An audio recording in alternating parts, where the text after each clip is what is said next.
اعوذ باللہ من الشیطان الرجیم بسم اللہ الرحمن الرحیم السلام علیکم ورحمۃ اللہ وبرکاتہ۔ شام کا کنفلکٹ ایک مرتبہ سے دوبارہ سے شروع ہو چکا ہے اور خانہ جنگی کی کیفیت ہے۔ شام میں حلب جو ہے شام کا دوسرا بڑا شہر ہے دمشق کے بعد، اس کا کنٹرول حاصل کیا ہے شامی باغیوں نے، یا اس کو اپوزیشن فورسز کہہ لیں۔ ان میں جو ہے قومی سطح پہ لڑنے والی جو ہے تنظیمیں بھی ہیں، اسلامسٹ بھی ہیں، اور فورن بیک جو ہے ترکی کی کے حمایت یافتہ بھی ہیں، اور دیگر بہت سے گروپ ہیں جو اکٹھے ہو کے لڑ رہے ہیں بشار الاسد کے خلاف۔ یہ شام کا جو قضیہ ہے، شام کا جو یہ خانہ جنگی ہے، یہ اس کو تقریباً ایک دہائی ہونے کو آ گئی ہے۔ بشار الاسد جو ہے وہاں کا ڈکٹیٹر ہے، پہلے اس کا باپ حکمرانی کرتا رہا، اور تقریباً جو ہے ان کو ایک نصف صدی کے قریب ہونے کو آیا ہے شام پہ جو انہوں نے ایک سخت قسم کی ڈکٹیٹرشپ قائم کی ہوئی ہے۔ اور یہ خود جو ہے ایک اقلیتی گروپ سے تعلق رکھتے ہیں، علویز ہیں۔ علوی جو ہیں اسماعیلیوں کی ایک شاخ ہیں۔ عرب سپرنگ کے نتیجے میں جب تیونس سے یہ شروع ہوئی، اس کے بعد مصر میں اور لیبیا میں بہت سے ممالک میں جو ہے کنفلکٹ شروع ہو گئے، خانہ جنگی شروع ہو گئی، تو شام کے رہنے والے لوگوں نے بھی بشار الاسد کی ڈکٹیٹرشپ کے خلاف جو ہے، اس کی آمریت کے خلاف، اس کے استبداد کے خلاف جو ہے ایک مسلح جدوجہد شروع کی۔ بہت سے جو ہے ممالک وہاں پہ پراکسی وار میں شروع ہو گئی ان کے درمیان، اور وہاں پہ عرب جو تھی ان کے عرب ممالک کی پراکسی بھی تھی، ایران کی پراکسی بھی تھی، امریکہ کی پراکسی بھی تھی، اور رشیا کی پراکسی بھی تھی۔ تو اور اس سب کی جو سزا ہے وہ ملی ہے شام کے رہائشیوں کو، شام کے رہنے والوں کو، کہ عرب ان میں بہت زیادہ سنی مسلمان جو ہے ان کو اذیت ناک قسم کے جو ہے حالات سے گزرنا پڑا ہے، جس کی وجہ سے وہاں پہ خوراک کی شارٹیج ہوئی ہے، وہاں پہ جو ہے ادویات اور غذا اور معیشت تباہ ہو کے رہ گئی ہے۔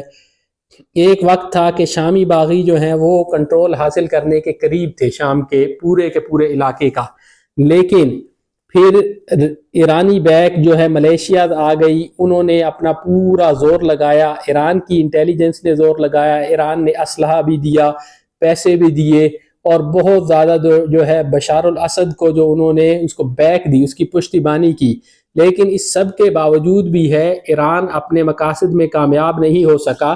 بشار الاسد جو ہے وہ اپنے علاقے کھوتا چلا جا رہا تھا، تو پھر قاسم سلیمانی جو ہے وہ رشیا گیا، اور وہاں سے 2015 کے اندر غالباً وہ رشیا کو لے کے آیا۔ پھر رشیا نے جو ہے اپنی ایڈوانس جو اس کی ایئر فورس ہے اس کے ذریعے سے بہت زیادہ سٹرائکس کی، اور اس کی سٹرائکس جو ہے بہت مؤثر ثابت ہوئیں۔ زمینی جو ہے حملے جو کیے گئے ہیں وہ شامی فورسز نے کیے۔ شامی جو فورسز تھی وہ تو تقریباً ختم ہو چکی تھی، دراصل وہ حزب اللہ کی فورسز تھی، اور ایرانی بیک جو پوری دنیا سے انہوں نے تیار کیے تھے افراد کے شیعہ مزارات اور مقدس مقامات کی حفاظت کا جھانسا دے کر ان کو لے جایا گیا تھا، اور ان کو ایک فورس بنا کے جو ہے زمینی گراؤنڈ آفینس کی گئی، جس کے بعد سے شامی جو باغی تھے وہ پسپائی اختیار کرتے چلے گئے۔ آخر وہ شام میں ادلب کے علاقے میں جو ہے محصور ہو کے رہ گئے۔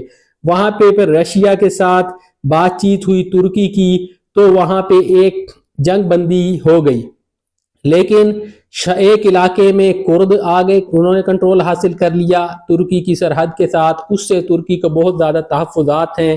اور ایک علاقے میں جو ہے عشائر ان کے جو قبائل ہیں انہوں نے کنٹرول حاصل کیا دیر الزور وغیرہ کے علاقے میں، اور رشیا نے بھی اپنے اڈے قائم کر لیے، امریکہ نے بھی اپنے اڈے قائم کر لیے، شمال میں ترکی نے بھی جو ہے بہت سے علاقے میں اپنے فوجی داخل کیے۔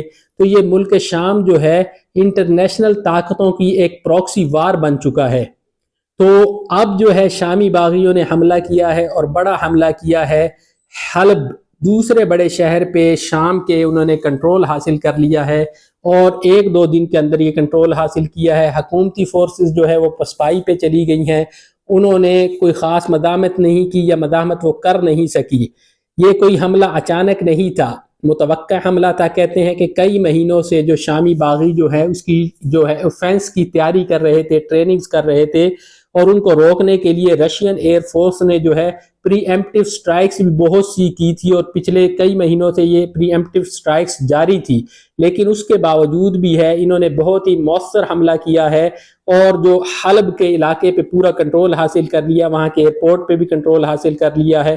اب رشین جو ایئر فورس ہے وہ اپنے چھوڑے ہوئے اسلحے کو جو ہے تباہ کر رہی ہے تاکہ یہ باغی جو ہے ان کے ہاتھ نہ لگ سکے۔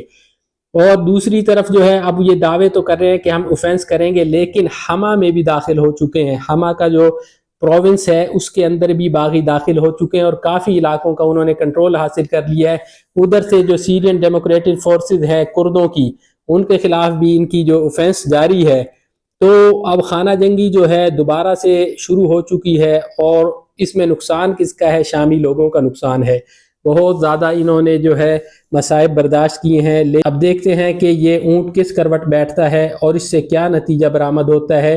لیکن ابتدائی طور پہ یہ بھی کہا جا رہا ہے کہ یہ امریکہ کی شہ پہ جو باغی اٹھے ہیں، لیکن دراصل جو خطے میں جنگیں ہوئی ہیں جن کی وجہ سے ایرانی پراکسیز کمزور ہو چکی ہیں، حزب اللہ کی طاقت بہت حد تک جو ہے وہ ٹوٹ چکی ہے، شام کے اندر سے اس کو فورسز نکالنی پڑی ہیں لبنان جنگ کے لیے، اور ادھر سے رشیا ہے وہ یوکرائن جنگ میں انوالو ہے، جس کی وجہ سے جو ہے شامی باغیوں نے اس کو موقع غنیمت جانا، اس کو فرصت کے لمحات جو ہے انہیں میسر آئے، اور دوبارہ سے انہوں نے اوفینس کی اور کنٹرول حاصل کر لیا۔ اور میرے خیال میں اب یہ باغی جو ہے مزید آگے بڑھیں گے اور جنگ مزید بھڑکے گی، تو اس پہ ہم مزید بھی ویڈیو بناتے رہیں گے۔ آج کے لیے اتنا ہی، اجازت دیجیے۔ السلام علیکم ورحمۃ اللہ وبرکاتہ۔